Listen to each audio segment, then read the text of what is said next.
नामदेव जी महाराज महाराष्ट्र के एक संत हुए, उनके घर में आग लग गई। जैसे घर में आग लगी तो बाकी के लोग दौड़े आग बुझाने के लिए। भीतर आग बुझाते हुए पहुंचे तो देखा कि जो थोड़ी सी आग लगी हुई थी उसमें नामदेव जी अपने घर के सारे सामग्री उठा उठा करके डाल रहे थे, अग्निदेव को सब दे रहे थे। लोगों ने कहा, भले आदमी, हम तेरे घर को बचाने आए हैं, तू खुद ही घर को जला रहा है। नामदेव जी महाराज बोले, ये अग्निदेव हैं, अग्नि के रूप में मेरे भगवान पधारे हैं, तो मैं तो ये सोच रहा हूं आधे घर को ही क्यों स्वीकार करने, पूरा घर ले जाएं। ये आधे घर में ही क्यों आए हैं, पूरा घर क्यों नहीं ले रहे हैं, इसलिए बचे हुए घर को भी उनको दे रहा हूं। ये बात कहनी हुई, लोग तो पागल पागल कह करके चले गए। जैसे ही सब लोग बाहर गए, अग्निदेव में से भगवान श्री पंडरीनाथ प्रकट हो गए और प्रकट होकर नामदेव जी को हृदय से लगा लिया। वाह नामदेव, तुम्हारी श्रद्धा, तुम्हारे भाव को प्रणाम, तुम हमको सब जगह देख लेते हो। नामदेव जी बोले, आप सब जगह नहीं हो भगवान। पृथ्वी, जल, अग्नि, वायु, आकाश, पंच तत्वों में आपका निवास। आप अर्जुन से गीता में कहते हैं, ईश्वर सर्वभूतानां हृदय से अर्जुन तिष्ठति।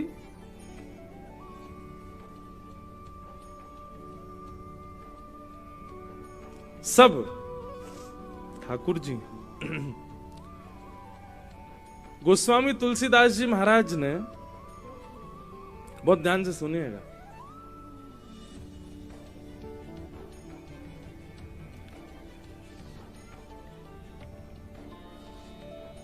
गोस्वामी तुलसीदास जी महाराज ने मानस जी में एक चौपाई अंकित करी और उस चौपाई में एक बात कही, सब प्रसिद्ध है, सबको याद है। सिया राम मैं सब जग जानी,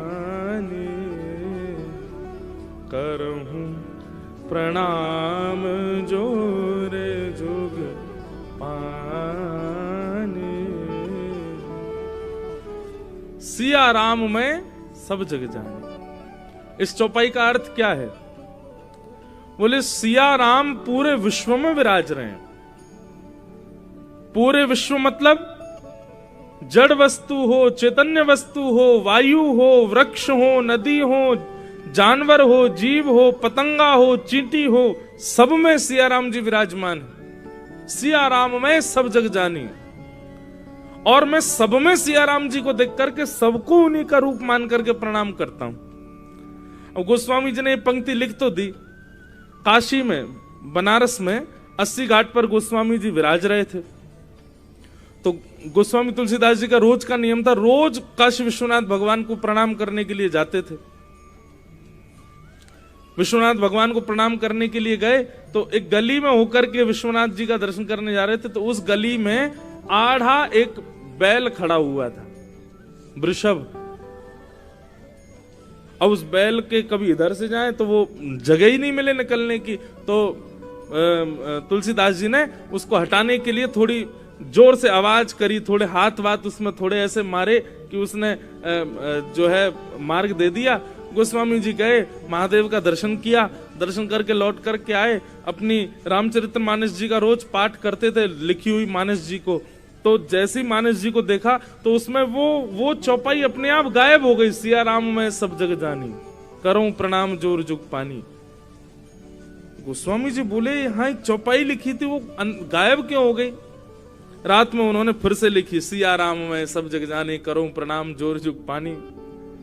दूसरे दिन फिर विश्वनाथ भगवान का दर्शन करने के लिए गए तो आगे से कुछ जानवरों की टोली आ गई। अब गोस्वामी जी जा नहीं पाए तो फिर से हल्ला करते हुए, हे करते हुए और उनको हटाते हुए वहां से गए, दर्शन करके लौट के आए। रात में जैसी मानस जी देखी तो फिर से वो चौपाई गायब हो गई। गोस्वामी जी बोले, कुछ तो बात है।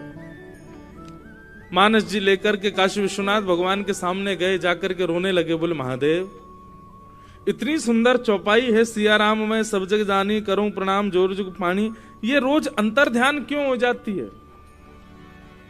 महादेव प्रकट हो गए, बोले, इसलिए अंतर ध्यान होती है क्योंकि तुमने लिखी है, तुम इसको स्वीकार नहीं करते हो। तुमने लिख दिया है लेकिन तुमको उस बात पर विश्वास नहीं है। नहीं नहीं नहीं नहीं भगवान, आप ऐसा कैसे कह सकते हैं, मैं तो सब में राम जी को देखता हूं। बोले अच्छा, तो फिर कल वो बैल सामने आया था, राम जी ही वृषभ के रूप में आए थे, तुमने उसको धक्का दे दिया। इतने सारे भीड़ आई थी, हनुमान जी की पूरी टोली थी, तुमने सबको हटा दिया। यदि तुम्हारी ये बात तुम लिख रहे हो कि सिया राम मैं सब जग जानी, करूं प्रणाम जोर जुग पानी, तो इसको हृदय से स्वीकारो भी। आंखों के आगे दिखने वाली उपेक्षित वस्तु भी आ जाए, उसमें भी राम जी को देखो। आहा, उस दिन से गोस्वामी तुलसीदास जी महाराज की दृष्टि बदल गई। आप तो जो दिखे आगे उसी को ही प्रणाम करते हैं, उसी को ही राम जी का दर्शन करते हैं। हमारे वृंदावन में आप लोग यदि घूमे हो वृंदावन में, वैसे तो घूमने मत आना, वृंदावन घूमने का विषय नहीं है, ये घूमने डोल डालने के लिए नहीं है वृंदावन। वृंदावन तो ठाकुर जी की प्राप्ति का है। फिर भी वृंदावन में आप आए हो तो एक स्थान है वहां पागल बाबा मंदिर, नाम सुना है? पागल बाबा मंदिर बहुत बड़ा मंदिर है, पागल बाबा मंदिर। उसका नाम पागल बाबा मंदिर क्यों है? वहां एक बाबा रहते थे, उनका नाम तो उनका कुछ और था, लेकिन दुनिया उनको पागल बाबा बोलती थी। क्यों? उनकी ऐसी स्थिति थी, सिया राम मैं सब जग जानी, करूं प्रणाम जोर जुग पानी। बंगाल के थे, चींटियों को भी प्रणाम करते थे। सामने कोई आ जाए, बालक आ जाए, वृद्ध आ जाए, कुमारी कन्या आ जाए, व्यक्ति आ जाए, रिक्शा चलाने वाला आ जाए, शराबी आ जाए, कोई आ जाए, उनके सामने बस पड़ जाए कोई, उसी को प्रणाम कर लेते। एक बार तो एक नाली में सूकर बैठा था, सूकर निकल के उनके आगे आ गया, तो उसी को प्रणाम, जय हो बरा भगवान, सबको प्रणाम। तो फिर वृंदावन के लोग उनको कहते थे, बोले बाबा पागल आगो, पागल मानुष, पागल बाबा आगो, सबन को प्रणाम कर तो डोले। तब वो बाबा बंगला में बोलते थे, अमी पागल मानुष, अमी बूझते पारो ना, अमी पागल मानुष। वो कहते मुझे समझ नहीं आता है, मैं पागल ही हूं, मुझे सब में ठाकुर जी दिखते हैं। बंधुओं, ये सुनने मात्र तक ही रहने देना, क्योंकि हमारे जीवन में आ नहीं सकती स्थिति। आप बाहर के लोगों को छोड़ो, अभी पंडाल में अपने बगल वाले को देखो, देखना उसमें भगवान दिख रहे हैं आपको? नहीं दिख सकते। इसका मतलब क्या है कि अभी हमारी दृष्टि और हृदय बुद्धि तीनों ही अशुद्ध हैं, इसलिए भगवत भाव नहीं दिख रहा, भगवत दृष्टि नहीं है हमारी। करत करत अभ्यास के मनमत होत सुजान। लेकिन जब आप अनंत कथाएं सुनते रहोगे, सत्संग करते रहोगे, भगवत भाव लेते रहो, तो तब भी भगवान तो नहीं दिखेंगे बगल वाले में, लेकिन अच्छाइयां दिखेंगी, कुछ गुण दिखेगा, कुछ अच्छा, अपने से श्रेष्ठ दिखेगा बगल वाला। अभी स्थिति क्या है बंधुओं, हम खुद को श्रेष्ठ मानते हैं, बाकी सब अश्रेष्ठ है। लेकिन भक्ति भागवती क्या करती है कि आपको ये बात बताती है कि तुम कुछ भी नहीं हो, तुमसे श्रेष्ठ बहुत हैं। और यही श्रेष्ठता का दर्शन होना सब में, सर्वम खलु इदम ब्रह्म वाला भाव है। सिया राम मैं सब जग जानी, सब में सिया राम जी, सबको प्रणाम करो। तो ऐसे तापों का विनाश करने वाले श्री कृष्णाय वयम नमः, ऐसे श्री कृष्ण को हम बारंबार प्रणाम करते हैं, उनको बारंबार वंदन करते हैं। तो ये भगवान के बंधुओं तीन रूप हैं, सत्य, चैतन्य और आनंद। तीन कर्म हैं, उत्पत्ति, पालन और प्रलय। तीन भगवान के स्वभाव हैं, तीनों प्रकारों के तापों को दूर नहीं करते, तापों का प्रभाव खत्म कर देते हैं। कितनी भी बड़ी पीड़ा जीवन में आ जाए, आप रोओगे नहीं, आप टूटोगे नहीं, यदि आध्यात्मिक हो तो। ठाकुर जी इतनी कृपा करते हैं बंधु। कितना भी बड़ा विषाद जीवन में आ जाए, आपको पीड़ा नहीं हो सकती। हां, पीड़ा होगी, किस बात की होगी? मैं ठाकुर जी से दूर क्यों हूं, मैं कथा क्यों नहीं सुन पा रहा, मैं वृंदावन क्यों नहीं जा पा रहा। भगवत संबंधी भावों की पीड़ा हो सकती है, फिर संसार के अभाव की पीड़ा खत्म हो जाती है ठाकुर जी की शरणागति आने के बाद। और ठाकुर जी के आप मानते हो कि आप शरणागत हो गए हो, फिर भी सांसारिक पीड़ाएं बनी हुई हैं, तो अभी आप शरणागत हुए नहीं हो। आप तो एडमिशन लेने गए थे, लेकिन वहां पर एडमिशन हुआ नहीं है आपका। ठाकुर जी जिस दिन स्वीकार कर लेंगे उस दिन सांसारिक पीड़ा अनुभवी होनी बंद हो जाएगी, फिर विषाद नहीं होगा।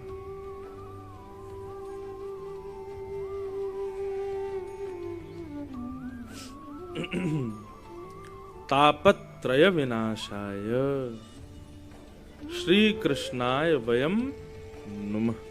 ऐसे श्री कृष्ण को हम बारंबार प्रणाम करते हैं।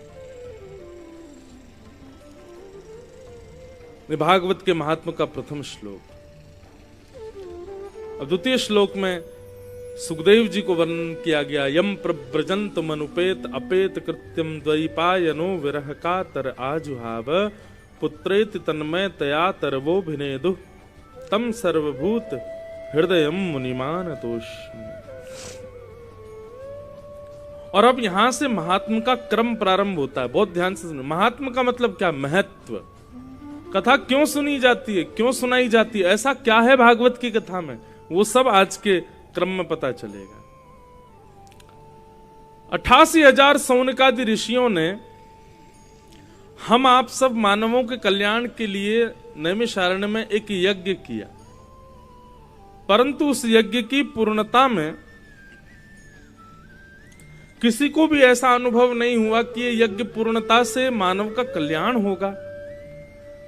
तब सौनकादि ऋषियों ने सूत जी महाराज से प्रश्न किए। अब यहीं से कथा सुनो। 88,000 सौनकादि ऋषियों ने सूत जी से प्रश्न किया। क्या प्रश्न किया? बहुत सुंदर।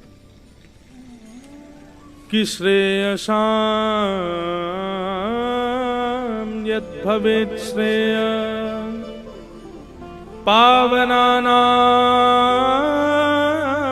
च पावनम् कृष्ण प्राप्तिकरं शश्वत साधनम तद्वदाधुना। बहुत ध्यान से सुनो। महाराज, इस घनघोर कलिकाल में, इस भयावह कलिकाल में मानव के कल्याण का साधन क्या है? श्रेष्ठ से श्रेष्ठ, पवित्र से पवित्र कृष्ण प्राप्ति का साधन हमको बतलाइए इस कलयुग में। तब यहां से सूत जी महाराज कहना प्रारंभ करते हैं, और सूत जी कहते हैं, भैया इस कलयुग में एक ही साधन है जिससे भगवत प्राप्ति हो सकती है, और वो क्या है? तो कालव्याल मुखग्रास त्रास निर्णास हेतवे श्रीमद् भागवतम शास्त्रम कलौ कीरेण भाषितम्। कालव्याल मुखग्रास त्रास निर्णास हेतवे श्रीमद् भागवतम शास्त्रम कलौ कीरेण भाषितम्। इस कलयुग में केवल और केवल श्रीमद् भागवत ऐसा शास्त्र है जो भगवत प्राप्ति करा सकता है। क्यों? क्योंकि भागवत ऐसा नहीं कि कथा सुनी 7वें दिन ही ठाकुर जी आपके आगे प्रकट हो जाएंगे, नहीं। श्रीमद् भागवत एक चिकित्सा करेगा। क्या? आपके हृदय से मृत्यु के भय को दूर कर देगा। श्रीमद् भागवत शास्त्र का अनुगमन करने वाले लोगों को फिर मृत्यु से भय नहीं लगता। आध्यात्मिक व्यक्ति की सबसे पहली पहचान क्या है बंधुओं? कि उसको मृत्यु का भय नहीं रहता है। माफ कीजिए, आप कितना भी नाम जप करो, कितना भी शंकर जी पर दूध चढ़ाओ, कितना भी कथाएं सुनो, लेकिन जैसे ही मृत्यु की कोई बात आती है तो भयभीत हो जाते हैं, विचलित हो जाते हैं। अभी आध्यात्मिक नहीं हो, मृत्यु का भय नहीं होता। प्रहलाद जी महाराज को कितने प्रयास किए राक्षसों ने मारने के, लेकिन प्रहलाद जी को बिल्कुल भय नहीं हुआ। विभीषण रावण के यहां रहता था। रावण को जब पता चला कि राम जी का पक्षधर है, विभीषण को देश निकाल दिया, लेकिन विभीषण भयभीत नहीं हुए। मीराबाई, भाई छोड़या, बंधु छोड़या, छोड़या सब कोई, सबने छोड़ दिया मीराबाई को। लेकिन भयभीत नहीं हुई। एक और थी करमेती बाई। करमेती बाई वृंदावन भाग करके पहुंच गई, तो उनकी एक बात कही जाती है कि करमेती बाई 3 दिन तक एक मरे हुए ऊंट के कंकाल के पीछे अंदर छुप के बैठी रही। मरे हुए ऊंट के कंकाल के भीतर छुपी बैठी रही। किसी ने उनसे कहा कि हमने सुना है कि आप जब राजस्थान से भाग करके आई वृंदावन ठाकुर जी की भक्ति के लिए, तो आपने सैनिकों से बचने के लिए मरे हुए ऊंट के गर्भ में बैठ करके अपनी रक्षा की। बोले जी। आपको दुर्गंध नहीं आई? आपको अजीब नहीं लगा अंदर से? उतनी भयावह दुर्गंध होती है मरे हुए जानवर में, आपको बिल्कुल भय नहीं लगा? आपको बिल्कुल दुर्गंध नहीं आई? तो करमेती बाई क्या कहती हैं? संसार के विषय भोगों की दुर्गंध ज्यादा दूषित है। संसार के विषय भोग, संसार के आसक्ति रूपी जो दुर्गंध है, उससे लाख गुना ठीक थी उस मरे हुए कंकाल की दुर्गंध। भैया जिस दिन ये विषय में आपको दुर्गंध आने लग गई, आप नहीं कहोगे कि ऊंट के मरे हुए शव में से दुर्गंध आई थी। कहने का अभिप्राय, आध्यात्मिक व्यक्ति, भक्ति पथ के पथिक व्यक्ति का प्रथम लक्षण है उसको मृत्यु का भय नहीं होता।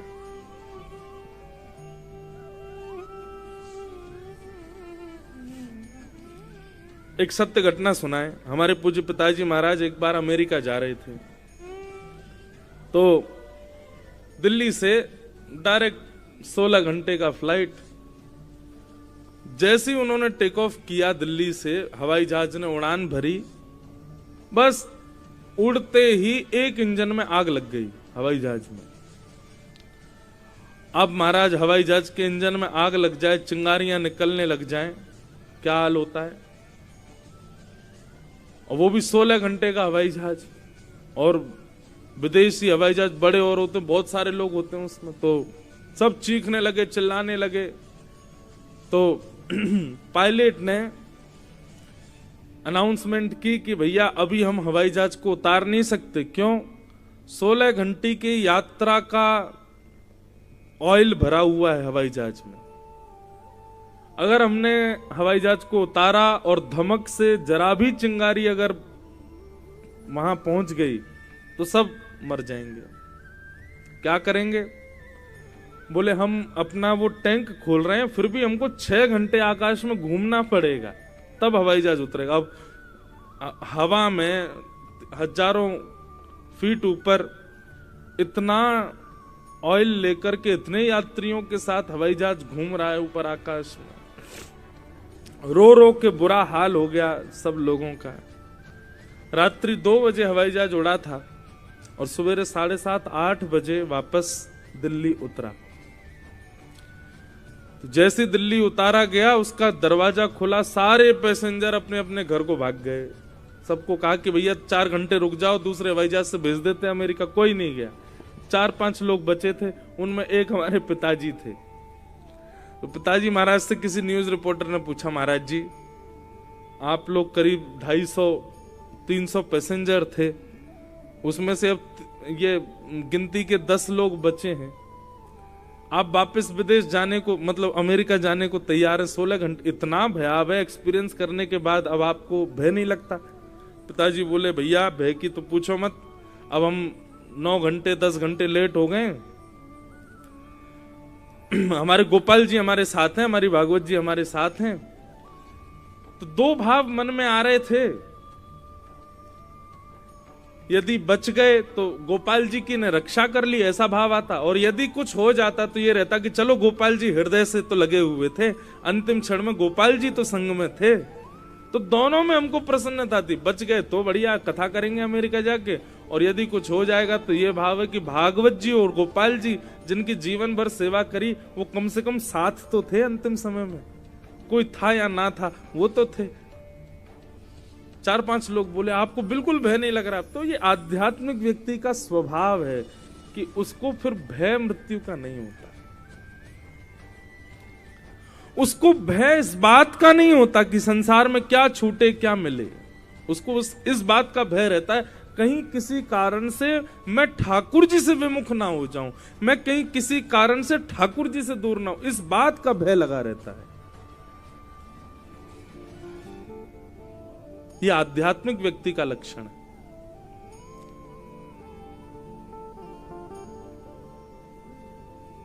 अभी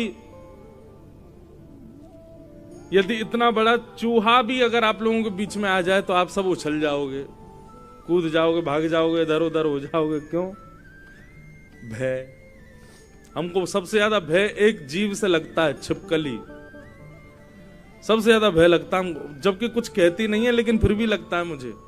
और आप विश्वास माने किसी से पूछ लेना, कितनी बार ऐसा हुआ है कि व्यासपीठ पर आ जाती है, लेकिन जब यहां बैठा होता हूं तब नहीं लगता उससे भय।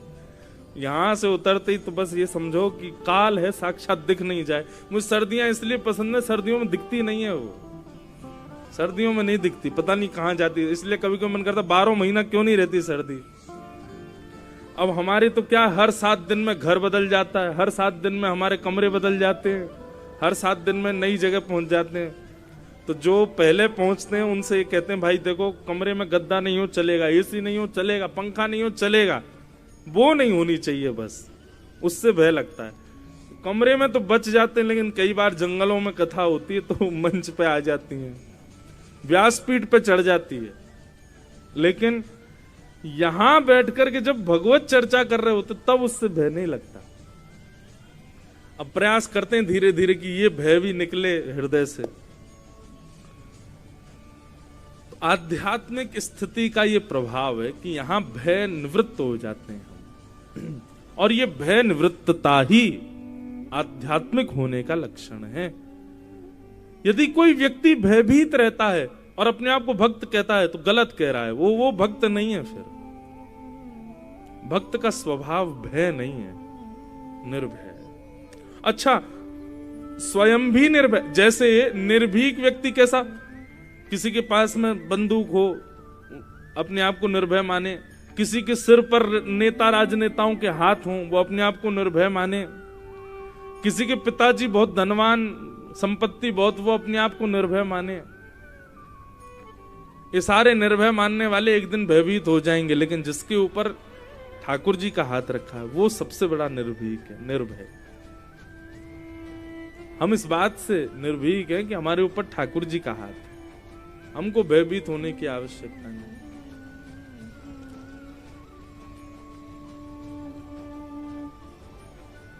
हमारे साथ हैं भगवान, हमें किस बात की चिंता।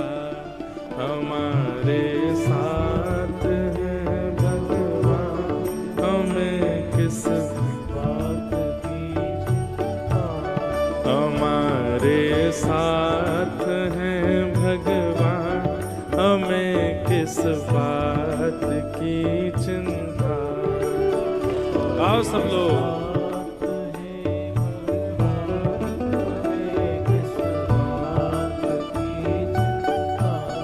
हमारे साथ हैं भगवान, हमें किस बात की चिंता। हमारे साथ हैं हमें किस बात की चिंता।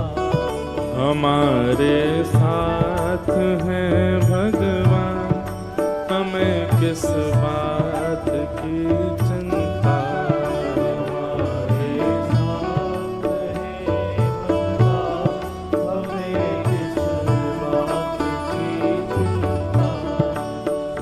न खाने की न पीने की, न मरने की न जीने की। गाओ सब लोग।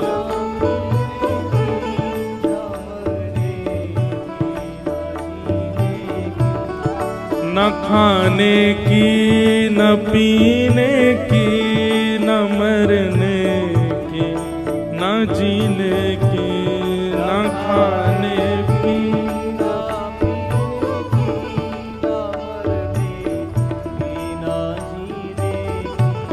रहे हर श्वास में भगवान रहे हर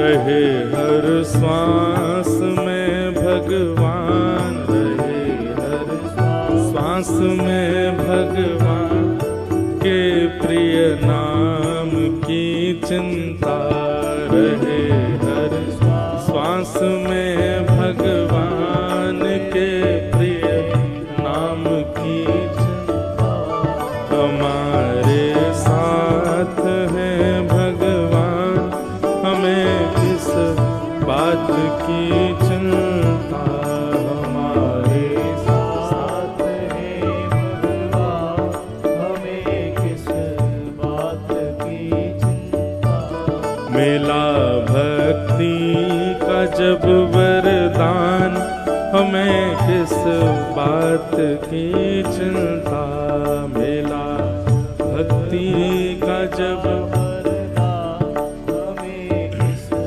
राजा रामचंद्र भगवान की जय हो।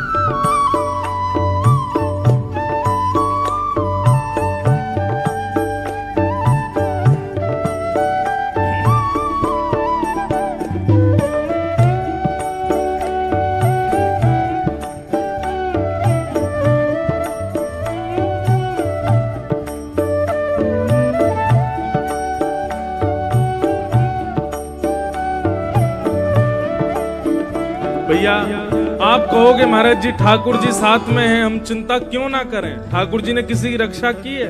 अरे किसकी नहीं की, ठाकुर जी ने रक्षा सबकी करते हैं।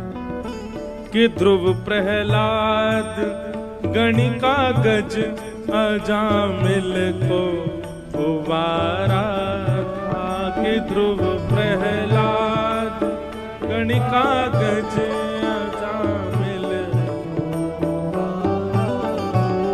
के ध्रुव प्रहलाद गणिका गज अजामिल को उबारा था।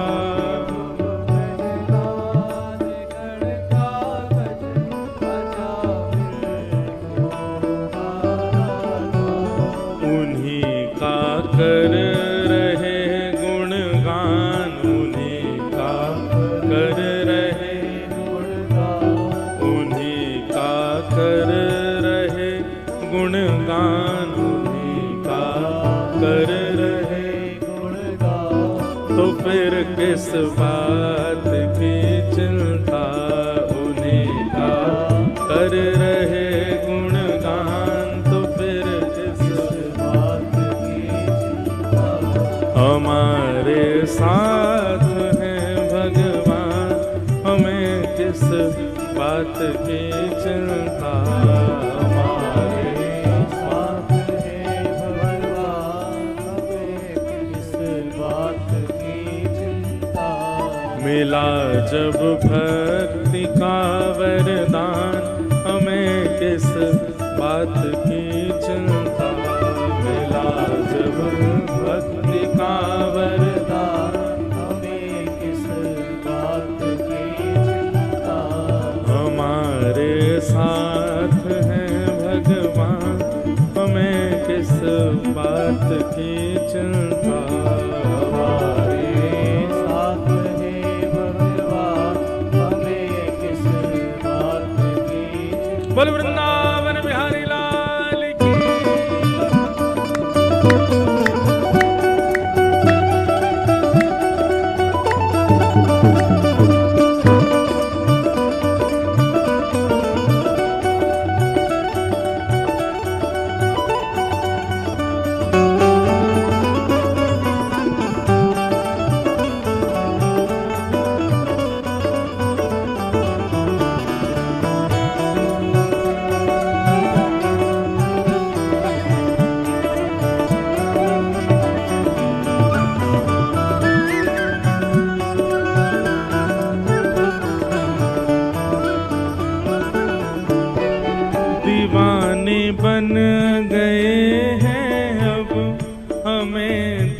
दुनिया से क्या लेना।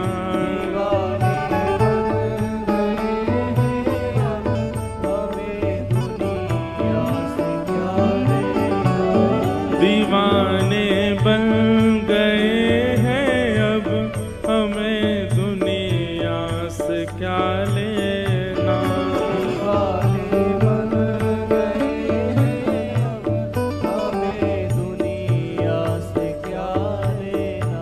बंधुओं, संसार में जब आप किसी के दीवाने बनते हैं तो उससे सब कुछ लेते हो, और जब ठाकुर जी के दीवाने बनते सब उन्हीं पे अर्पित। तेरा तुझको अर्पण, हमारो कछु ना भैया, सा ठाकुर जी सब आपको ही है। घर परिवार पत्नी सब आपके हैं नाथ। दीवाने बन गए हैं अब, हमें दुनिया से क्या लेना। दीवाने बन गए हैं अब, हमें दुनिया से क्या लेना। सभी कुछ कर दिया जब दान, सभी कुछ कर दिया दान, सभी कुछ कर दिया जब दान, सभी कुछ कर दिया दान। तो फिर किस बात की चिंता। सभी कुछ कर दिया जब दान, बात की चिंता। हमारे साथ है भगवान, हमें किस बात की चिंता। हमारे साथ है भगवान, हमें किस बात की चिंता। ओ हम राम जी के राम जी हमारे हैं, हम राम जी के राम जी हमारे हैं। हम राम जी के राम जी हमारे हैं। राम जी के राम जी हमारे हैं। हम माधव के माधव हमारे हैं। हम राघव के राघव हमारे हैं। हम केशव के केशव हमारे हैं। हम केशव के केशव, हम राम जी के राम जी हमारे हैं। राम जी के राम जी हमारे। हे हम राम जी के राम जी हमारे हैं। हम राघव के राघव हमारे हैं। हम राम जी के राम जी हमारे हे। हम केशव के केशव हमारे। हम माधव के माधव हमारे हैं। हम राघव के राघव हमारे हैं। गाओ हे हम राम जी के राम जी हमारे हैं। हम राम जी के राम जी हमारे हैं। हे हम राम जी के राम जी हमारे हैं। हे हम राम जी के राम जी हमारे हैं। बोलो वृंदावन बिहारी लाल। तो भैया भक्त का पहला लक्षण क्या है कि वो कभी चिंतित नहीं होता, कभी चिंता में नहीं। हाँ, भक्त चिंतन में रहता है, चिंता में नहीं। जिसको बहुत चिंता हो रही है, और चिंता भी कैसी, सांसारिक चिंता, धन की चिंता, व्यापार की चिंता, बच्चों की चिंता, पढ़ाई लिखाई की चिंता, प्रॉपर्टी की चिंता, पत्नी की चिंता, अपने स्वास्थ्य की चिंता। अच्छा, एक और बात कहें, अत्यंत विषय भोगी लोग भी ऐसे ही होते हैं। बहुत सावधानी से सुनो। कोई आए जाए, आप बस हमको देखो। अत्यंत विषय भोगी लोग वो भी ऐसे ही होते हैं, उनको भी किसी की चिंता नहीं होती। पूरे दिन पी के पड़े रहते हैं, पूरे दिन बस उल्टे सीधे कामों में लगे रहते हैं, उनको भी किसी की चिंता नहीं होती। न बच्चों की चिंता, न परिवार की चिंता, न किसी की चिंता। पर कहीं ना कहीं वो अपनी इच्छा तो पूरी कर रहे हैं, वो अपनी चिंता तो कर रहे हैं कि हमको पीनी है, हमको खाना है, हमको ऐसे करना है। पर भक्त ऐसा नहीं। चिंता ना करने का मतलब, भक्त का मतलब ये नहीं कि आलसी हो जाओ, पड़े हुए हैं महाराज, अब जो होगा सो ठाकुर जी कर लेंगे, ऐसा नहीं। देव देव आलसी पुकारा, देवताओं के भरोसे नहीं पड़े रहना, अपने कर्म का निर्वहन करना है, कर्म के फल की चिंता नहीं करनी, अपने कर्म का निर्वहन करते रहो। अच्छा होगा कि बुरा होगा वो चिंता छोड़ता है। इसका आप, क्योंकि कई लोग कथा का अर्थ गलत लगा देते हैं। महाराज जी आप कह रहे थे ना चिंता निवृत्त हो जाओ, इसका मतलब ठीक है कल से जॉब पे 8 बजे की जगह 10 बजे जाएंगे, क्या चिंता, बॉस सुनाएगा ही तो सही, चिंता नहीं होनी चाहिए, हम तो भक्त हैं। नहीं, कर्म का निर्वहन तो पूर्णता करे, पर उसके फल पर कोई चिंता ना करे, उसकी कोई चिंता नहीं। भगवान ने पूरी गीता में अर्जुन को यही समझाया। मैं कथाओं में कहा करता हूं बंधुओं, भगवान श्री कृष्ण अर्जुन के मित्र हैं, इतने खास, इतना खास हमारा कोई हो जाए, इतना खास तो बहुत दूर की बात है, हल्का सा कोई सामान्य सा कोई व्यक्ति जो ऊंची पदवी पर, वो भी हमारा खास हो जाए तो हम उसके पीछे पड़ जाते हैं, जे काम करवा दे भैया, हमारा जे काम करवा दे, ये काम निकलवा दे, यहां से ऐसे करवा दो, वहां से हमारी ये प्रॉपर्टी का ये करवा दो। अर्जुन भगवान का इतना खास कि ठाकुर जी उसके सारथी बन गए, जगत नियंता जगदाधार तीनों लोकों के स्वामी अर्जुन के साथ खड़े हैं। अर्जुन चाहता तो भगवान से कहते ठाकुर जी महाभारत का युद्ध जिता दो मुझको, आप तो भगवान हो, आप तो जो सोचते हो जाता है, आप जिता दीजिए मुझको, आपकी पलक झपकते ही कौरव सारे मर जाएं और मैं जीत जाऊं। क्या भगवान के लिए ये दुविधाजनक है क्या? क्या भगवान के लिए बहुत मेहनत वाला काम है क्या? नहीं, ठाकुर जी एक पलक झपकेंगे और उतने में ही कौरव सब खत्म। पर भगवान ने अर्जुन को आलसी नहीं बनाया। पूरी गीता में कितनी बार भगवान कहते हैं युद्ध च युद्ध च युद्ध च, युद्ध कर युद्ध कर। कई बार परिस्थिति ऐसी होती थी, अब क्या करूं अब क्या करूं, हाथ पांव कांपते थे, भगवान कहते कांपा मत कर, बुद्धि लगा, युद्ध कर, निकाल अपना धनुष बाण, लग जा, मैंने तुझे ज्ञान दिया है, उस ज्ञान का मनन चिंतन करता रहा कर अर्जुन। और सबसे पहली बात, सबसे विशेष बात, तुझे जीतना है इस भाव से युद्ध मत कर, तुझे अपना कर्म करना है। बंधु ये फिलॉसफी हम समझ नहीं पाते। हाँ वो बात ठीक है कि हर व्यक्ति कर्म जीतने के लिए ही कर रहा है, पर जीत मिलना ना मिलना ये ठाकुर जी के हाथ में, वो देंगे कि नहीं। आप क्यों सोच लेते हो पहले से ही?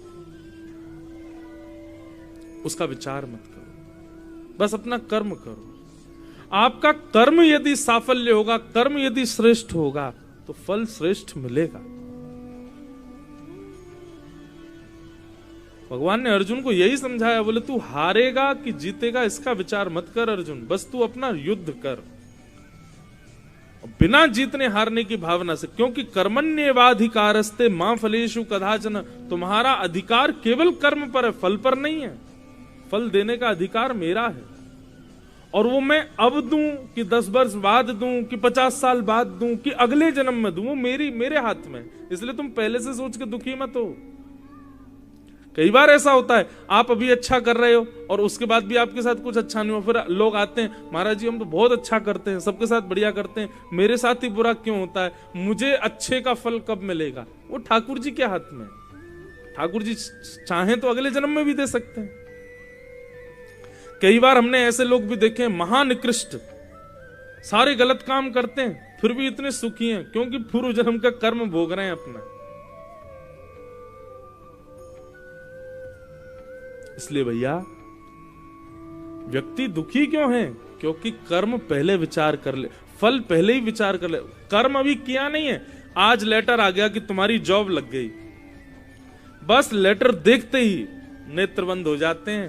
हाँ, कल से सुबह जाऊंगा, जॉब करूंगा, 1 महीने की पहली कमाई आएगी, इतना माँ को दे दूंगा, इतना पिताजी को, इतना अपने पास रखूं, फिर मित्रों को पार्टी दूंगा, फिर थोड़ा और 6 महीने तक बढ़िया काम करूंगा, 6 महीने बाद फिर मेरा प्रमोशन हो जाएगा, फिर मेरी सैलरी बढ़ जाएगी, फिर ऐसा होगा, फिर वो जो इकट्ठा करूंगा ना उससे फिर मैं एक घर बना लूंगा, फिर घर में रहेंगे, फिर हम वहां उस वाली कॉलोनी में रहा करेंगे, वहां पे बढ़िया घर। अभी जॉब पे गया भी नहीं है, वो घर भी बन गया उसका, उसमें ये वाला गीजर लगवाऊंगा, ऐसा वाला एसी लगवाऊंगा, माँ इतना बड़ा वाला टीवी, उसमें बैठ के बढ़िया अपना तुम सीरियल देखा करना, फिर मेरी और प्रमोशन बढ़िया हो जाएगा, फिर मेरा 2 साल का एक्सपीरियंस हो जाए, फिर मैं जॉब छोड़ दूंगा, फिर मैं अपना बिजनेस लगाऊंगा, इतना पैसा मुझ पे आ जाएगा, कुछ पिताजी दे देंगे, फिर वहां बिजनेस लग जाएगा मेरा वहां पे। फिर वो मेरा एक दोस्त है, रोता रहता है, मुझे कुछ करवा दो, उसको मैं पार्टनर बना लूंगा अपने साथ, उसके साथ बैठ के फिर बढ़िया बिजनेस करेंगे, बिजनेस करके पूरे गुना पे हमारा वर्चस्व होगा, बड़े बड़े होर्डिंग लगे होंगे हमारे बिजनेस के। फिर एक व्यक्ति मुझसे रीच करके अपनी बेटी का मुझसे ब्याह करा देगा, उससे ब्याह कर लूंगा। डिमांड होगी मेरी सुंदर होनी चाहिए, कि गाड़ी मिलनी चाहिए, फिर गाड़ी आ जाएगी, ब्याह कर लूंगा, फिर मेरे 3-4 बच्चे हो जाएंगे, उन बच्चों को मैं ग्वालियर पढ़ाने ले जाऊंगा, बेटी हुई तो उसको इंदौर पढ़ाऊंगा, वहां पे साहब अभी जॉब कल से लगनी है, उसकी 6 घंटे बचे हैं अभी जॉब पे जाने में, पहले ही सोच लिया उसने। और विश्वास मानिए, जैसे ही आपने ये सारी बातें सोची, फिर ठाकुर जी पासा करते हैं, अच्छा ये लो, जितना सोचा सब धराशायी, तुम्हारा अधिकार फल पर नहीं है, तुम्हारा अधिकार केवल कर्म पर है, तुम उस पर ध्यान दो, फल देने को मेरे ऊपर छोड़ो। मुझसे ज्यादा अच्छा जानता है क्या कोई कि तुमको कब किस वस्तु की आवश्यकता है? हम जैसा विश्वास मानिएगा बंधुओं, हम जैसा चाहें वैसा जीवन यदि बन गया ना, हम ही राक्षस हो जाएंगे। वास्तव में हम लोग मानव इसलिए बने हुए हैं क्योंकि हम जैसा चाहते हैं वैसा हमको मिलता नहीं है। रावण का निर्माण क्यों हो गया? क्योंकि वो जो चाहता था मिल जाता था उसको। और एक बात और, अगर यहां कोई ऐसा व्यक्ति बैठा वो जो चाहता है उसको मिल जाता है, समझ जाओ कहीं तुम्हारा राक्षसत्व ना हो जाए। चाहने पर वस्तु का ना मिलना ये भगवान की कृपा है। ठाकुर जी तुम पर दृष्टि, अब बच्चे छोटे छोटे बच्चे, यहाँ कितने सारे बच्चे, इन बच्चों की चाह यदि माता पिता पूरी करने लग जाएं, क्या होगा? बिगड़ जाएंगे बालक। बच्चा तो हर वो वस्तु चाहता है, खिलौना दिला दो, ये पिला दो, ये खिला दो, मेले में ये करवा लाओ। और ऐसे बच्चों को माता पिता उनसे और बचा के रखते हैं जो उनको बात बात पे उनकी बात पूरी कर। जैसे मामा कभी कभी आता है बच्चों के पास, उनको ले जाएगा गोद में भर के, दुकान से दिला लाएगा, तो माँ डांटती है, अरे तू क्यों ले जाता, उसको डॉक्टर ने मना किया, ये सब खाना पीना ठीक नहीं है उसके लिए। बच्चों की इच्छा पूर्ति यदि बहुत होती है तो निश्चित है बच्चे बिगड़ेंगे। ठीक वैसे ही अगर हम मानवों की इच्छाएं बहुत पूरी हो रही हैं तो निश्चित है कि हमारे भीतर रावण प्रकट हो चुका है और उसका निर्माण ठाकुर जी करवा रहे हैं।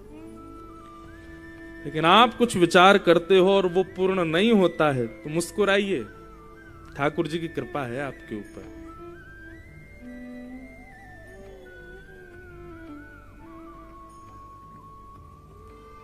अपना अधिकार बंधुओं अपन लोग केवल कर्म तक ही सीमित हैं, फल पर हमारा अधिकार नहीं। मुझे सत्य बता रहे हैं, आज व्यासपीठ पर बैठ के, आज हमको 8 वर्ष हो जाएंगे जुलाई में कथा करते हुए। बहुत करीब 10-12 वर्ष पुरानी बात है किसी एक व्यक्ति ने वो रेखा पढ़ना जानते थे माथे की, उसने माथे की रेखा देख करके हमसे कहा कि आप जीवन में कभी व्यासपीठ पर नहीं बैठ पाओगे।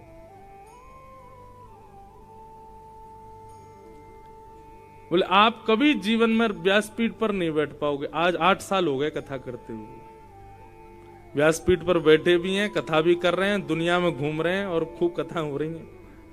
अब वो रेखा पढ़ने वाले पंडित जी आते तो ऐसे ही आते। मैंने कहा कहां गए भैया, कथा चल रही है खूब, क्या करोगे अब? पहले से ही फल का विचार मत कीजिए बंधु, आप अपना कर्म सुदृढ़ रखो। कर्म में इतना बल है, इतना बल है कि वो आपके पूर्व नियोजित आपके ग्रह नक्षत्र जो बिगड़े होंगे उनको भी सही कर दे। शनि की 7.5 किसी ने बता दी कि शनि की 7.5 जीवन में आ गई, आप उसी दिन शुद्ध हो जाइए, अपने कर्म के प्रति सजग हो जाइए। जो 7.5 वर्ष भयावह होते हैं ना, उसी 7.5 वर्ष में व्यक्ति यदि शुद्धता, पवित्रता, बुद्धि, मन की सब कुछ बिल्कुल पवित्र कर ले और कर्म का निर्वहन करे तो वही 7.5 साल में कुछ बन जाएगा। ये ग्रह नक्षत्र जितने भी हैं ना, इनको परास्त करने की सामर्थ्य केवल 2 वस्तुओं में, एक तो भगवान नाम और दूसरा आपका कर्म। ये दोनों ग्रह नक्षत्रों को बदल करके रख सकते हैं। इसलिए भैया भयभीत मत हो। आध्यात्मिक भक्ति पथिक व्यक्ति का लक्षण है कि वो कभी भयभीत नहीं होता, सदा निर्भीक रहता है, निर्भय। और श्रीमद् भागवत यही करती है। श्रवण जब आप 7 दिन अनवरत करते हैं तो 7 दिन के भीतर निर्भीकता जीवन में आती है, भय नष्ट हो जाता है चित्त में से।